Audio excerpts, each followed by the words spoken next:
Let me start over actually because I tried to start recording for my YouTube upload. All right, boys, 0-0, and that was just a complete polar opposite performance from the last game. I mean, last game possessed it well, knocked it well, showed some good cohesion, good chemistry with the link up play.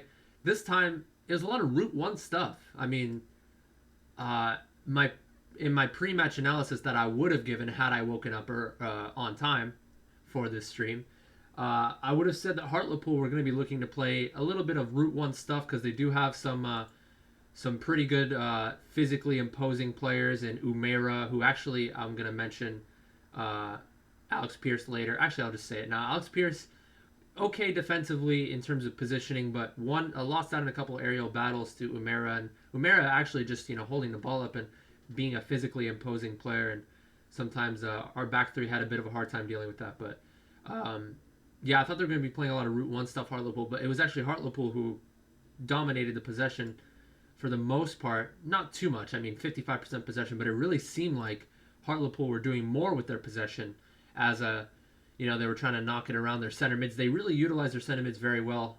Featherstone was always looking to play a through ball into the box anytime he got the opportunity. He played a couple good balls. The substitute, Tom Crawford, who came in for Niang, who gave the ball away a couple times. Niang got substituted for Crawford. Did pretty well, Crawford. But anyway, Hartlepool just kind of played it around.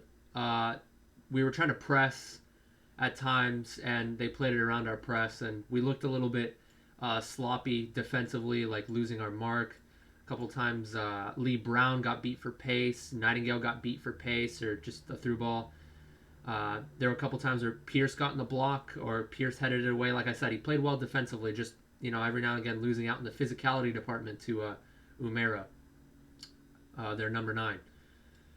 That first half, I mean, played it very direct, not like trying to knock it down, but we tried to play a lot of through balls to Ayuba Sal. And if Asal is going to play up top as a striker alongside Davison, or if he just plays as a striker in general, that's what it seems like Asal is going to play. That's the role that it seems like he's going to be playing. He's going to be playing that role where he tries to run onto through balls or anything of that nature. But I still think our build-up play could have been better. I think we could have been more patient within our build-up play. I think the second half, there were times in which we played more passes around the back and try to create something, but we weren't creative enough, unfortunately.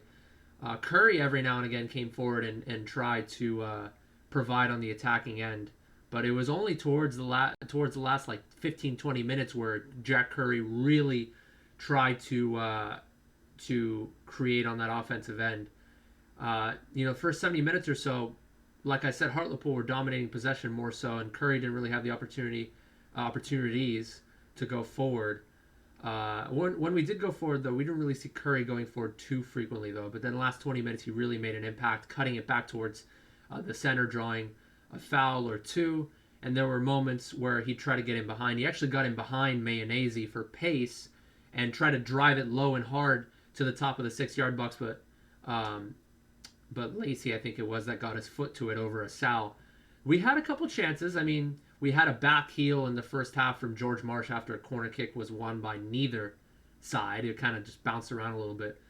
And then we had a decent opportunity with like I said, Jack Curry creating some space, beating his defender for pace, trying to drive it to the top of the 6-yard box. But Hartlepool cleared away. But Hartlepool had the better chances. And there were some scary, scary moments in that second half, especially. I mean, Hartlepool won a lot of the headers, both defensively and in our own final third as well. We had a bit of a hard time dealing with the headers. It looked to me like it was it Crawford or was it Lacey that won a back post header from a corner? Went to the back post. Umera tried to head it near post, 2 yards away. Tzanev making himself big, bounces off his chest, falls to Mayonnaise, who tries to take a touch and then blast it near post. And Nick Tzanev positioned himself, bounced off his leg, I think it was. So a double save from Tzanev in that instance. Tzanev did actually okay when we played it back to him, aside from a giveaway that he had in the first half. I think, clearing his lines whenever he needed to, and making a couple of really crucial saves. I think Nick Tzanev was our man of the match today. But who else who else can I point out that did okay? I mean, Davison did pretty well in that first half, holding the ball up a couple times, trying to lay it off. In that second half, didn't really have too much of an impact. I think he had the ball maybe 3 times in total, and all 3 of those instances he tried to get in behind the defense with a heavy touch, but ended up getting dispossessed. So he came off for NYC, which I thought was a good sub because we could continue to play through balls over the top or through balls on the ground as we were trying to do that a lot. A lot of the balls were played too heavily in that first half to Asaldo. But NYC didn't really have too much of an impact. We didn't really play too much to NYC. We were playing it wide a lot, trying to put crosses in the box, which, I mean, why put crosses in the box when we bring NYC in and we have 2 players that can't really win headers, Asal and NYC, which is why we ended up bringing in Kyle Hudlin in the last 10 minutes, put a couple more balls in the box, couldn't win those. Hudlin didn't really have much of an impact, and Hartlepool they deserved the win, but we're really lucky to come away with a draw, if I'm quite honest here.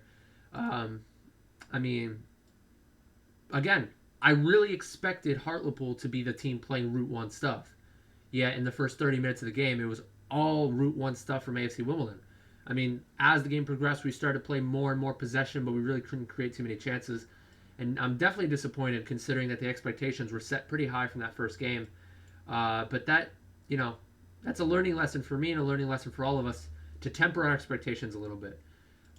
Because, last season after like 6 games, we thought we were going to win the league or something, but unfortunately we got relegated, right? That being said, I mean, I'm still optimistic, right? I mean, only 2 games in. I think the team was just they played as if they were still a little bit drunk on excitement off of that first game, but I still think this is a better side overall than last season. And I'm sure Lee Finch from One Was That a Dream podcast will say that till he's blue in the face, that this side is better than last season. For sure. I would have to agree. But we're definitely going to have to put out a better performance next time than we did in this particular game. But, that being said, I'm going to make it short and sweet. Player ratings, I'm going to go down the list. Brown, 5 out of 10, got beat a couple times. And disappointed with his delivery, actually. Some of the crosses that he put into the box were head height or a little bit lower. Pierce, I'd say maybe 7 out of 10. Lost out on a couple of aerial duels, but when it mattered, he was there positioning, got a couple of blocks, and blocked a couple crosses, got a few headers cleared away. Nightingale, I'd say 6. Curry, 7.5. Chislett, Chislett was like a 6. I mean, he had the ball out wide a lot, but he never really took his man on 1v1. He played a lot of the times he played it back out wide to Curry or back to the center.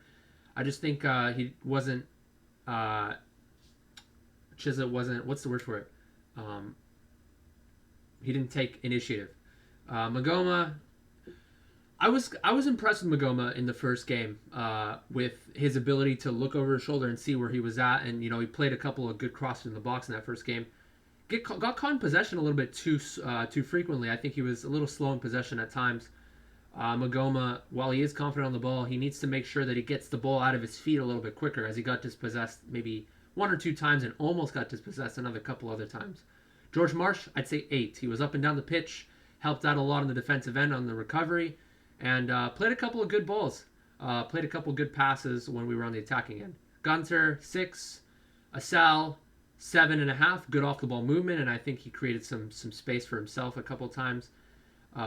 Davison, 6.5. Hudlin, no rating. Didn't really have any impact. NYC, no rating. I mean, both of our subs didn't really have any impact, really. They didn't really see the ball. Well, they didn't really see the ball too much, so nothing to say there. All I have to say is, lucky we came away with the point. I think Hartlepool deserved the win, but it's onwards and upwards from here, boys. Catch you guys on the next one.